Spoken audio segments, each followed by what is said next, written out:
As leaders grapple with big questions about the future of Jewish community and Jewish life, I'm honored to bring together some of the finest minds and leading thinkers on what the future might look like and what we need to do to get there. We can't wait around and hope for the best. We have to create our own future because the future is starting now.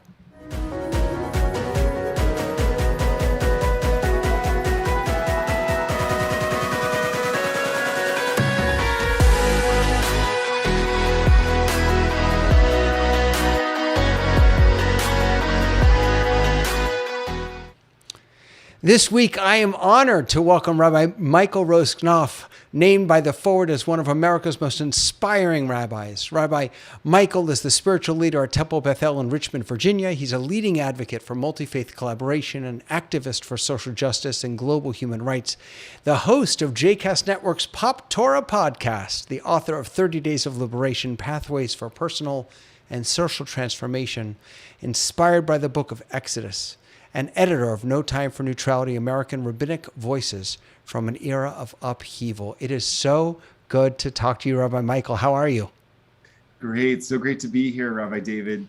Thanks for having me. Oh, I'm a big fan of yours and of all the amazing work that you do. Let me first just ask you, how are you? Have you been healthy, please God? What's going on in the little minion of your life? Thanks. Yeah, I'm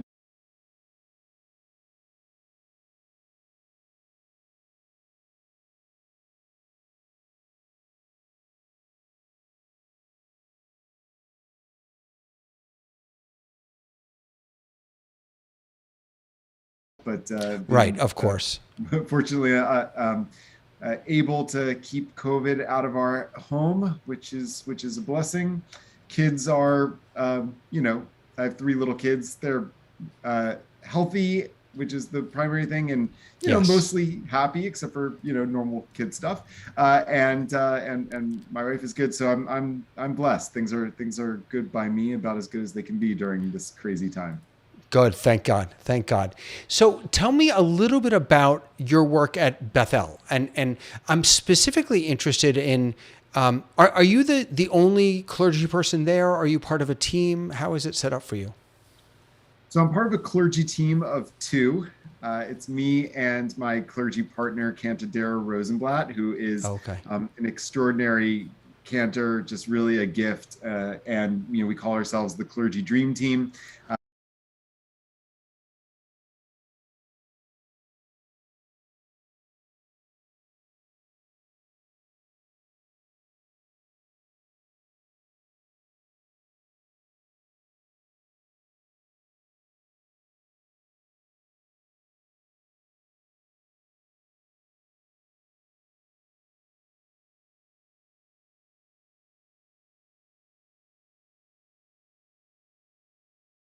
Lot of congregations, a period of transition and transformation. And so a lot of my work at Temple Bethel has been simultaneously, pastoring and caring for the existing congregation and their needs, and also working within that context to position us and build for the future. So we're literally doing that right now. We're in the middle of what we're calling the Building for the Next 90 campaign, where we're doing a major renovation and redesign of our sacred space and our physical plant to make our space that's now about 90 years old into a 21st century space. But it encompasses, that work encompasses everything beyond just the physical plant, right? It's about people and programs too, and making sure that we're doing what we need to be doing to capture the hearts and minds of Richmond's Jews in the 21st century. Did your work in planning for the 90, did that start pre-COVID? Yes. So I'm curious how that changed, how that. When you think about your physical space, the sacred space, I think that I've been thinking a lot about is it Apple? Yeah, the Apple campus. That the spaceship that, how interesting it is that here they spent billions building this huge office space that now no one wants to go back to because everyone wants to work remotely. How did your thinking about sacred space as you're planning for the 21st century, how did it change over the past couple of years? It's a really good question. On the one hand, the folks at Apple must be feeling, and a lot of us are, that we're investing so much time and more importantly resources into this rebuild and redesign of our physical plant in an era in which physical space doesn't seem to matter quite as much anymore. That was also true, by the way. Like, we recognized that was true even before the pandemic. We wanted to recognize the ways in which community no longer felt tethered to the four walls of a building, and also that there are ways in which the synagogue spaces as they're traditionally constructed are limiting to what is possible to do within the context of community. So one of the things that we wanted to make sure to do is create space that was flexible for use. Right? We wanted to create a sanctuary that could be configured in a lot of different ways. We want to, and we wanted, this is something that changed during the course of the pandemic, is that we wanted to make sure that it was hardwired for virtual access as well. Right. We had already been thinking about multi-access in different ways. So, our space was being designed in a time and place where people weren't thinking about this so much and not really having any significant work done in decades. It was not a space that was designed for access for people of different abilities, people of different ages and stages. So that was part of our thinking. But it was, since we had already had that conversation, and since our world shifted so much in the course of the pandemic, it was kind of easy to pivot to the conversation of, okay, we need to make sure that we're thinking about how in our design we are positioning our space to be accessible not only physically but virtually. That was really important. But I think that the other piece that became really clear to us, and I think is still very clear to us, even in this stage where we're still in the pandemic, but also looking beyond the pandemic, or some people have already moved on beyond the pandemic, is the reality and the recognition that people are really hungry for in-person gatherings. And so that was a prediction that we had in our initial designing of the renovation, that has proved to be prophetic, that we wanted to create space that was engineered as best we could to multi-generational gathering and to have many kinds of access points. That feels very relevant now. That people are really hungry to be coming back together and to have large gatherings. We may not be in a place yet from a health and safety perspective where we're having large gatherings, especially not indoors. But people, I think, are really yearning for it. Yeah. Do you have a sense that your rabbinate, that your job, how many years are you out of the rabbinate? This is my 11th year. 11th year. So you've been around the track a few times. Do you have a sense that your role has changed dramatically in the past couple of years? And I guess as a corollary to that, do you imagine it changing as you go forward? Of course, we're always changing, and our the needs of our communities are always changing. But I'm curious at what you think about sort of the job of the rabbi. Do you see that shifting and changing? It's a really good question. On some level, the answer is no. I think that the job is always the same. And I think that what's changed is maybe the tools to get the job done, the delivery system. Yeah. So one of my teachers, Rabbi Sean Fieldsmeyer, said that, in her view, the job of the rabbi is to be the glue that holds people together, that holds the community together, that connects people in tradition. I think so. I think that that's always stuck with me, I guess, pun intended. And I think that is still in a lot of ways. I think in a lot of ways that is still that's the timeless job of the rabbi. The way in which we get that done in the 21st century might be different. The needs, the challenges of holding people together are different in the 21st century. I mean, I think we're seeing that now, not just because of the pandemic has, kind of broken us apart physically, but emotionally, politically, spiritually, we're, more divided than we've ever been. In the 20th century, we may have reached our peak connectedness, both, physically and technologically from a communication standpoint. Right now, we're all broken apart.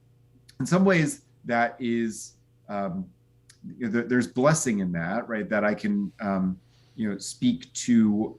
I can know more precisely what audience I'm talking to when I'm talking to an audience, and craft a Torah that's more catered to that audience. So, so when in my podcast, I know that the people, the like 10 people who are listening to it, are people who, love the pop culture conversation and are interested to hear how Judaism relates or doesn't relate to pop culture. That's not necessarily the audience that I'm talking to on Shabbos morning. That has freed me up in some ways, because I had that itch to talk about pop Torah and Judaism, but I don't feel necessarily that I need to shoehorn that into my Shabbat morning sermons, where I might be more invested in talking about other things that speak to the needs of the people who are sitting in the room. So in some ways that the splintering of the audience is a blessing.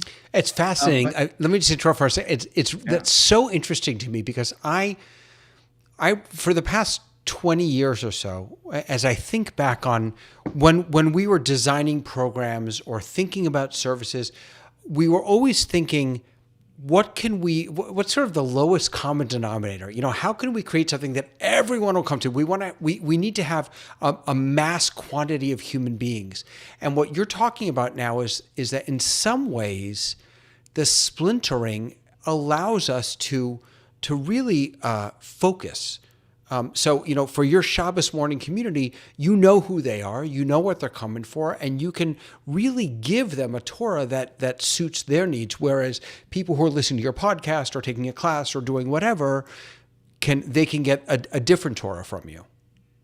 Yes, I want to say to that, yes, and I think that this isn't really a hot take. I'm not the first to point out that there is a significant amount that we've lost in the recent decade or so by how splintered and compartmentalized and niche oriented our society and our culture has become. That we don't have a lot of shared spaces, shared language, shared culture to come together in a meaningful way. So that, I think, is also part of the job of the rabbi in this time in particular, is how to facilitate those mass gatherings, even if they're not physical gatherings, those larger shared experiences and conversations, how to build relationships and community across those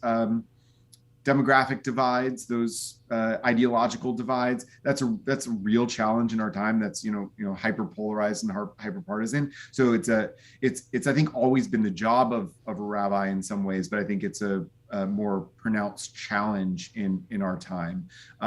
Because I think ultimately the job of a rabbi is to teach Torah, and we do share a Torah as Jews, but the lens we bring to it, the hope we have of the message that's going to come from it, is sort of different depending on where we sit in any in lots of different ways, and so part of that job, then, to use a cliche, is to comfort the afflicted, right? To do. I don't know if it's a lowest common denominator. I don't know if lowest common denominator is the way I would phrase it, but how to give. I would maybe phrase it as like fan service, right? How to present a Torah, a community, a Judaism that pleases a lot of people, and that enables people to come together meaningfully. and also how to teach a Torah that challenges where people sit, Right. and not necessarily making them uncomfortable for the sake of making them uncomfortable, but to say, here's what our tradition has to offer that may not align with how we've been conditioned to see the world, but let's have a conversation about that because it's an important conversation to have. That's something that you do masterfully, and I want to come back to that. We're also going to talk about the podcast, but before we do that, so this sort of splintering that we have, one of the things that I've been trying to wrap my head around is take this splintering and put it aside for just a moment. Just because of the introduction of these new technologies, the Zoomagog, people, now because we have now realized that people can access our Torah in other ways than walking through the door, there are now more people, thank God, that are accessing Torah. And one of the challenges, I think, is how do we create community? How do we, bring all those disparate folks together again, sort of before even the I don't want to say political, but cultural divisions, just our physical divisions, the fact that some people are in the room, some people aren't. And I think this also expands to what does it mean to be a part of a community nowadays? Have you all thought about that, struggled with that at all? Have you come up with any answers?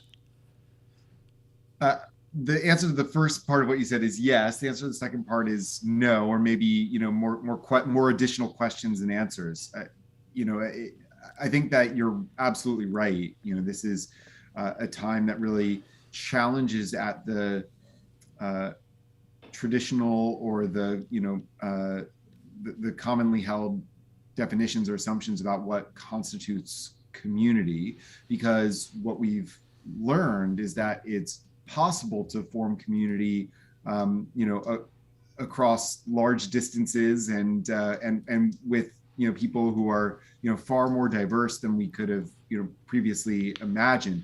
So in some ways, the previous assumptions about community, that it's about geographical proximity and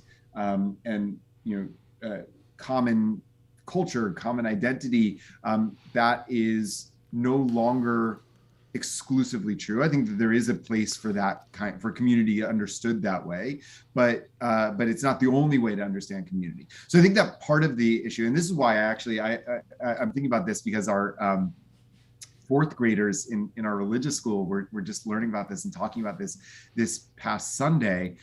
They were confronting the reality that the Torah, at least, and Jewish tradition, has a lot of different words for community. So we already actually have models for community understood in different kind of ways, right? We have Kehillah, Edah, Am, right? So, and each of those have different connotations and different kind of modes of gathering. Think of Kehillah as a community that's coming together for kind of common purpose, right? Maybe a community that comes together because of common background, ethnicity, ancestry, right?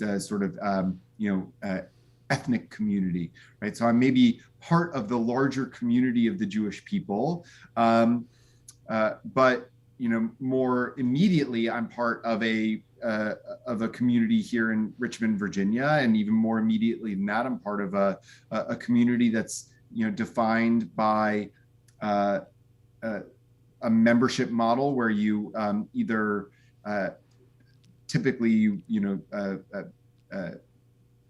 apply and then pay a fee to be associated with that community, but you're coming together for a common purpose of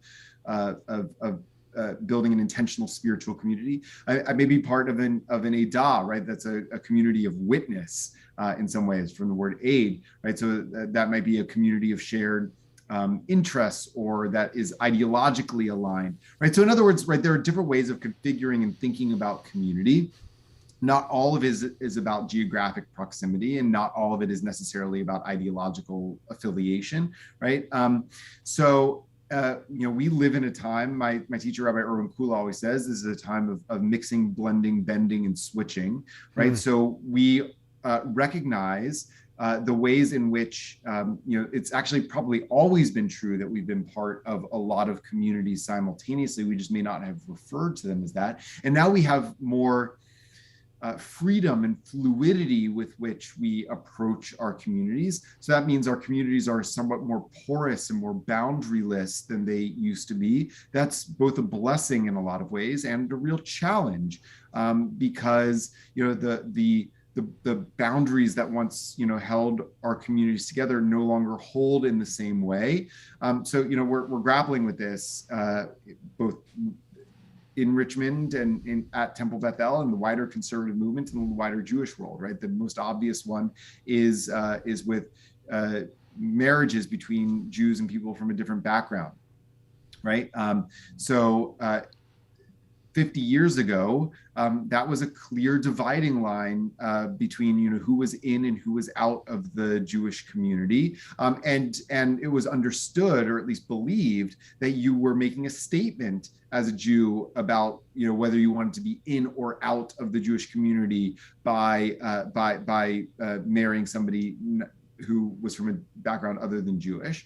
And today, what we realize is that that's not a statement that a person is making, right? That we live in a society where there's communal borders are a lot more fluid. It's not necessarily a deliberate choice. Or it's not a choice of rejecting Judaism or Jewish tradition to marry outside of the faith, and that there's a way in which our community needs to be more porous to bring in people who are traditionally outside and who may want access in that we wouldn't have otherwise let in. So all of these conversations are happening, is I think the long and short of it. All of them need to be happening.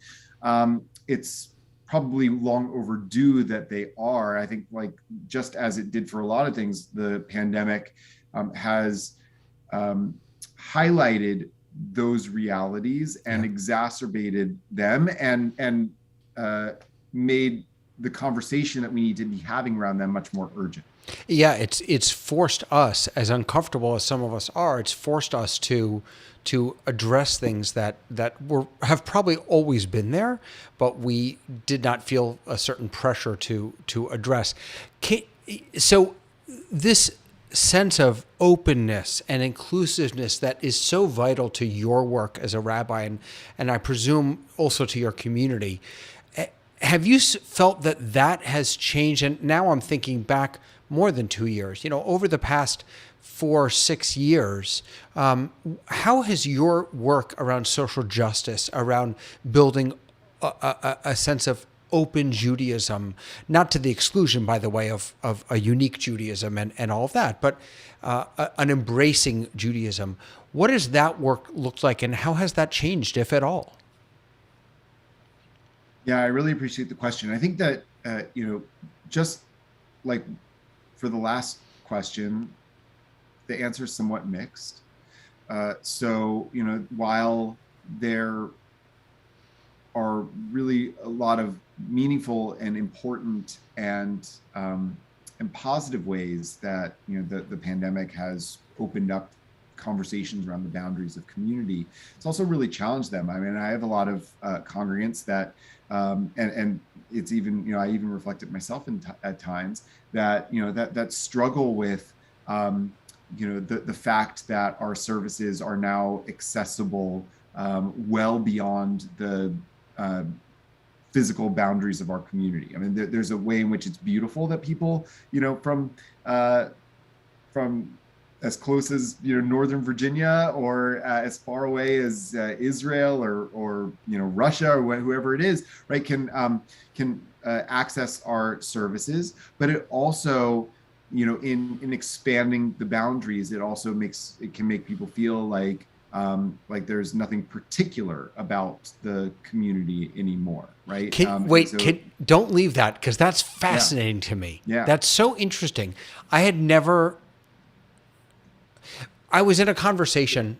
Sorry, I didn't mean to interrupt you, but I was in a conversation. No, it's okay. I was just going to say that it works both ways, right? Yeah. So that I have, I have people in Richmond that join, and I do this when I have a weekend off, right? And I now go, I now daven in New York even when I'm in Richmond, right? So it works both ways, and that's a real challenge, I think, for any community, and especially a relatively small, modestly resourced community like my own. Say, okay, we have people from the outside coming in, but we also have people from the inside going out, and that means, what are we anymore? Right. So in this it was a conversation with about collaboration and how synagogues, again, I can only speak from my own experience, but in my experience up in the Boston area when I was the rabbi of a congregation, it always felt like every shul was sort of battling every other shul for members, right? We were all competing with one another.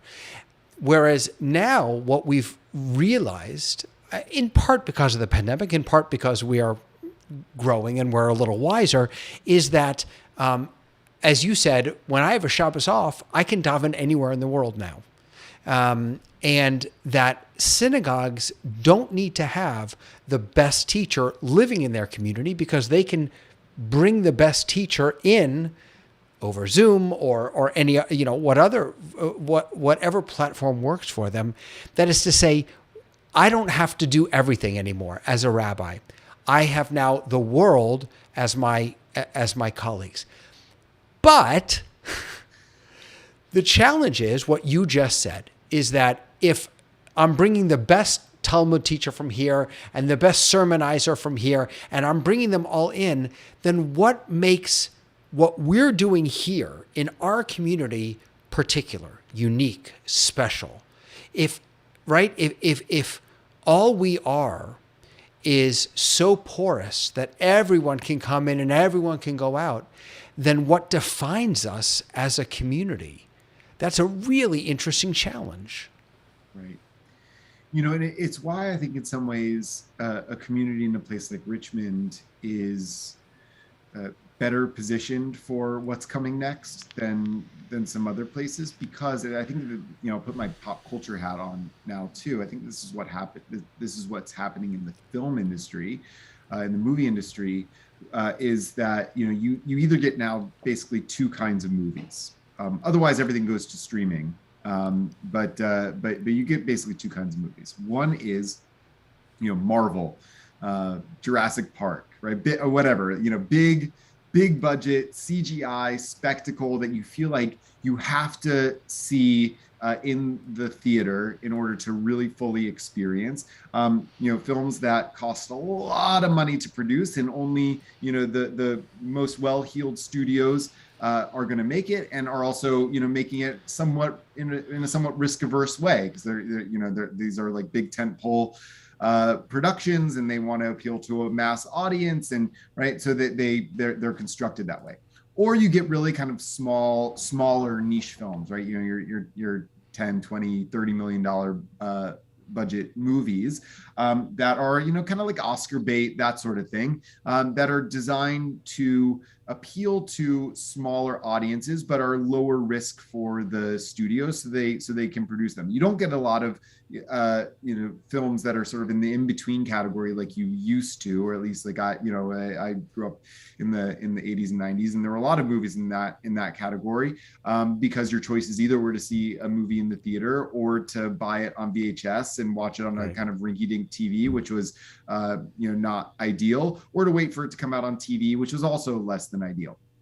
So that was a long way of saying that I think you have that you're going to have that in the synagogue world now, right? The ones that are going to survive are your, B'nai Jeshurins, your central synagogues of the world, right? These big mega, your Sinai temples in Los Angeles, your big mega congregations that can produce synagogue services with large budgets to a wide audience that can be accessible to a wide audience. You think those are the ones that are going to survive? Is that what you're saying? I do. Oh, I couldn't disagree more. And the small ones, right? So the ones in places like mine that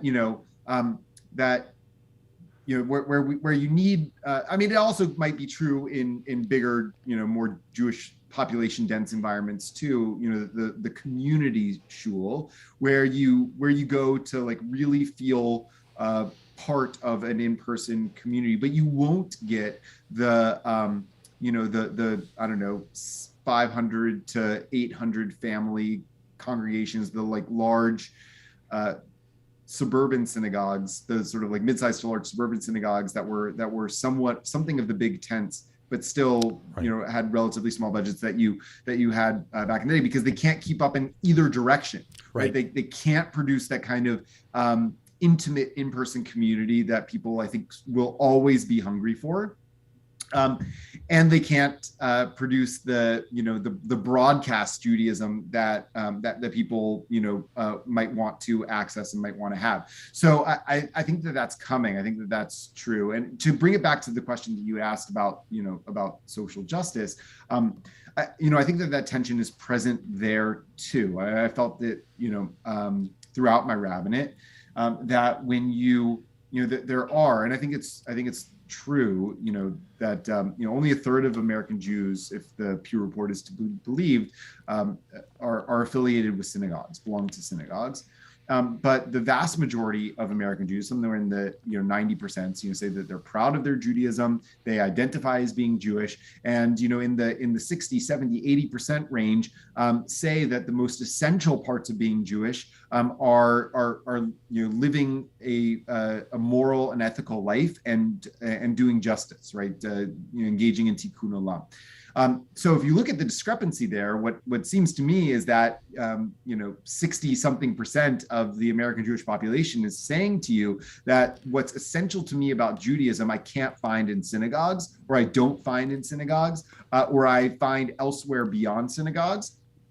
And so it's always been kind of staring me in the face. I mean, I'm passionate about social justice in and of itself.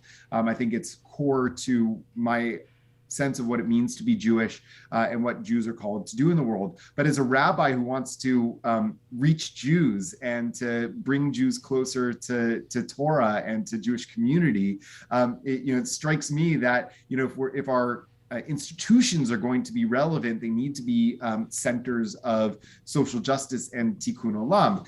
And so So that's always been a focus of mine for both of those reasons, both because I think it's a core Jewish concern and also because I want to bring more people to Torah. But how it registers for the people who are the existing stakeholders of institutions, I think is much more challenging than that, because they're already there. They're already part of the institutions, which means that even if they agree that social justice and tikkun olam are core to their Jewish identity, that's not why they're part of synagogues by and large.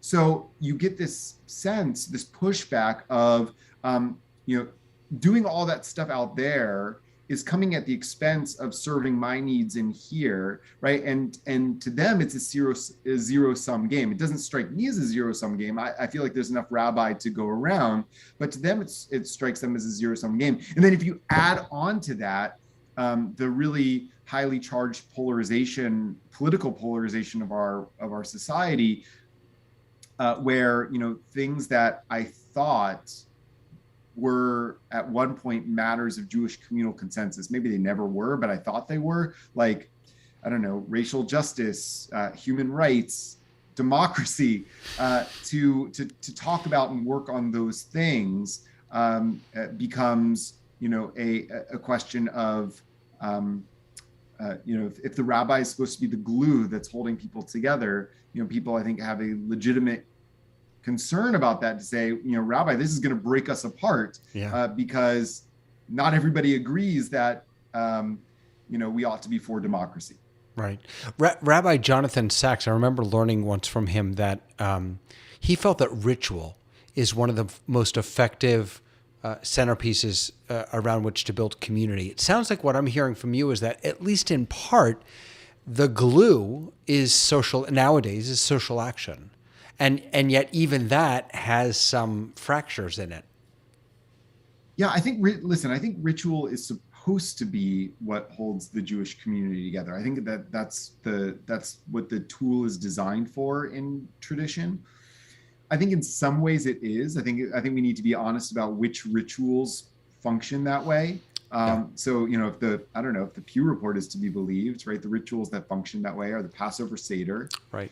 um, to a slightly lesser degree, some part of high holidays. So whether maybe that's break fast, maybe that's hearing the shofar, maybe that's sitting uncomfortably for an hour Right. or Hearing less Kol in Nidre, synagogue right. services, hearing Kol Nidre. Yeah. So they haven't like broken that one down quite a bit, but Yeah. something having to do with the high holidays and bar bat mitzvah, right? So like if ritual is the glue, like those are the rituals that are now the glue. And if you look at the average American synagogue, by and large, except for Passover, which is mostly a family celebration, bar mitzvah and high holidays are the engines that drive the average American synagogue, mine included. Right. I don't mean to denigrate those. I think high holidays are really meaningful and important. Absolutely. I think B'nai Mitzvah is really meaningful and important. And so, ritual is the glue that holds our community together. It's those rituals in particular. Yeah, yeah. I want to shift to your pop culture, some of your pop culture work. So you've got this Pop Torah with you and Rabbi Kerry Olitsky. Jesse Olitsky. Jesse, I'm sorry, Kerry's the dad. Yeah. I apologize. Jesse Olitsky. Both of them are amazing, by the way. But Kerry Olitsky wishes he was the host of Pop Torah. Yeah, he's too busy writing books. Right. He's way too busy writing books. So where did this come from? What is this about? Tell us about Pop Torah. Thanks. It's just a fun thing that I get to do with a lifelong friend, honestly. I don't know if Jesse would give the same answer, but Jesse and I have been friends since we were teenagers. And we, among the things that we have a shared love for are Torah and pop culture. He is... it's fun. It's been fun doing the show because we realize how our tastes diverge. He's much more into Marvel movies and musicals, and I'm, more into like slightly grittier fare. But wait. Hold on. You're into grittier fare than Marvel, and what's grittier than that? And musicals, yeah. I've always been more of a DC Comics kind of guy. Okay. Sort of like dark superheroes. Gotcha. I don't know, noirish things speak to me more than they do. Dramas speak to me a little more than they tend to, Jesse. But he's just in general a more like positive, upbeat, happier person than I am. So we have this shared love of Torah and pop culture, and we also it creates an excuse for us to schmooze and get together every couple of weeks and have an excuse to do it. So that's a lot of the motivation. But also gives us, I think, like I said before, I can't necessarily, I won't necessarily, preach on Ted Lasso in sermons every week, or the latest Marvel extravaganza, partially because my congregants would get sick of it, I think, partially because it's hard to weave. I found that it's hard to weave that into sermons without giving a lot of like background and backstory about the piece of pop culture that you're talking about, especially for like my congregation, people who are not as, up with the trending movie or TV show at the time. So you have to like spend half the sermon giving the backstory for the small like piece of the movie that you want to talk about. It's like not worth it at that point, so you might as well. So having the podcast format gives you a little more breathing space, right? You can explore a lot of different things about it and process it out. So it's just been a fun thing that we have been blessed to be able to do and keep doing. And we were talking before the show, you and I, about how many people watch this and listen to this, and I share your answer is that I try to not to pay too much attention to that. It may be 3 people who listen to Pop Torah, it may be 3,000, maybe somewhere in between, or maybe well beyond that. I have no idea, because what it is for me is an opportunity to get together with a friend, talk Torah, and think about how this other aspect of my life that's really meaningful connects to these two aspects of my life that are really meaningful parts of my life, how they speak to each other. That's exactly right. That's exactly. I learned a long time when I would do concerts, when I would perform with music. I decided a long time ago, possibly to guard myself against disappointment, Right. that if I'm the only one who showed up to my concert, that's okay because I love singing. So I'll just sit Right. there and sing to myself. Right. Yeah. My teacher, Brad Artson, says something similar. It's been something that's kept me somewhat sane in my rabbinate. He says, people always ask, how many people come to synagogue services? And I don't, when I was a congregational rabbi, he said, I'd always tell my lay people, I don't know, I stopped counting at 10. Right. And, it's like, That's so long great. that I think that's so, Yeah. so there's such wisdom in that in Jewish tradition. Like, as long as there are 10 people there, like, we're good. Yeah. Like, we don't need anything else beyond that. If there are more there, that's gravy on top. That's wonderful. Yeah. But as long as there are 10, I'm good. And the other piece of Pop Torah, and I think Jesse would say this too, is our belief that Torah should speak meaningfully to what's going on in our time, and in the language that people are speaking in our time. And so to us, that's pop culture is very much a part of that. What we're, listening to music, watching on TV and in the movies. Torah should be in conversation with that and speak the same language. I remember teaching a bunch of adult ed classes on, it was a series called Can TV Teach Us Torah? And I did, there was a couple episodes of ER, a couple episodes of, oh my God, I just blanked on the show, the singing one, the high school singing. Glee. Glee, sorry. Oh my goodness. See, it's funny that I only know that really because of Jesse. Like, I never watched that show, but that's funny, right? Because it's a musical. There you go. But yeah, there's a lot of Torah, and Ted Lasso, I've heard from a number of people that is just filled with great Torah. That's fantastic. And people can find, well, we'll tell people where to find that in a second. All right. One last question for you. You got the shul that is becoming and reimagining itself for the 21st century, both physically in physical space. And I imagine also you all are always sort of thinking about how to be responsive to your community and to growing your community. You've got the Pop Torah, you've got your social action. What is next for Rabbi Michael? What's what is in your future? Oh, that's a really great question. One of the things that I've learned in the course of this pandemic is that predicting the future makes fools out of all of us. One of the challenges, but also in some ways the gifts of this time is just kind of like seeing the road a little bit ahead of you and taking the next best possible step. But one of the things that we're really focused on in the synagogue beyond this renovation is, thinking meaningfully about how to come together, even if we can't come together, in large groups, and in other words, thinking about what, this question that we were talking about, what does community mean right now? And in some ways that means thinking bigger. In some ways that means thinking smaller. So we've, developed a program called Caring Crews, which is this extraordinary way that congregants have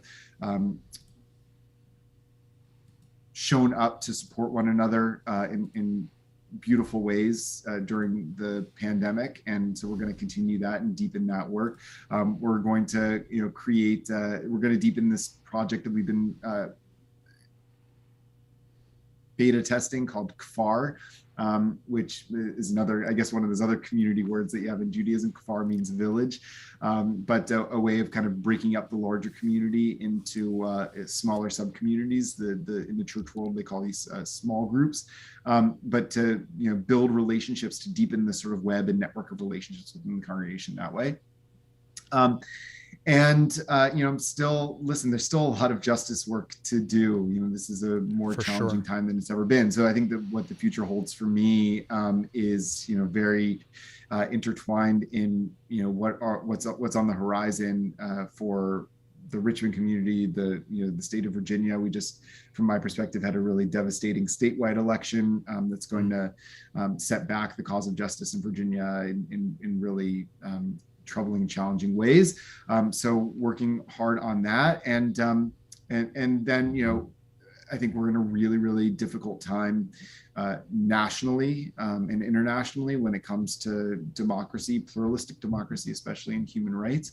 And so I'm thinking about, how to solve that problem that we were talking about before, which is, how to mobilize a congregation, especially in a diverse community like mine, to meaningfully lead, or at least partner in leading in defense of democracy and human rights at home and abroad. I think that that's the real challenge of this moment. We're I don't want to be too alarmist about it, but it feels like we're on a precipice, and so I want to be part of a both local and larger conversation about how the Jewish community, how individual Jewish communities, how the Jewish community, more broadly speaking, can really be on the forefront of that work. And then finally, this is the last thing I'll say. I'm taking, God willing, some sabbatical this summer.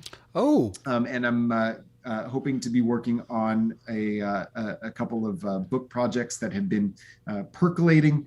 One that's a little bit more on the serious side, along the lines of what we've been talking about before, and one that's a little bit more on the fun side, something for my kids and hopefully other kids as well. So stay tuned about that. Oh, that's so exciting. That's wonderful. Good. So if people want to learn, by the way, as you were talking, I was thinking to myself, back to that, how many people are listening conversation. It's impossible for us, I think, to know our reach. Because I was thinking about, this is not the first time that we've seen each other, but we're not good buddies. We don't, and yet I feel I have been so inspired by your work, and you've touched me in ways that you never would have known. And so I just thank you for that. And if people do want to get to know your work, they do want to get maybe even closer to your community, how can they find you? What's the best ways to reach you? Sure. Well, first of all, David, the feeling is mutual. I've really, really enjoyed getting to know you better and to watch your rabbinate blossom from a distance and to see all the exciting and creative things that you're doing. It's just really great and really inspiring to me. So thank you for that. Thank you for the gift of you, and thank you for this opportunity to chat.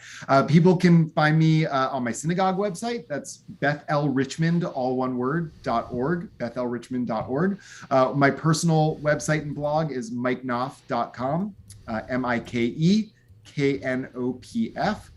So you can find me there, mikeknopf.com. And then from there are other places on the internet that you can find me too. But those are probably the two easiest ways. Uh-oh. I'm trying to go to your mikeknopf.com.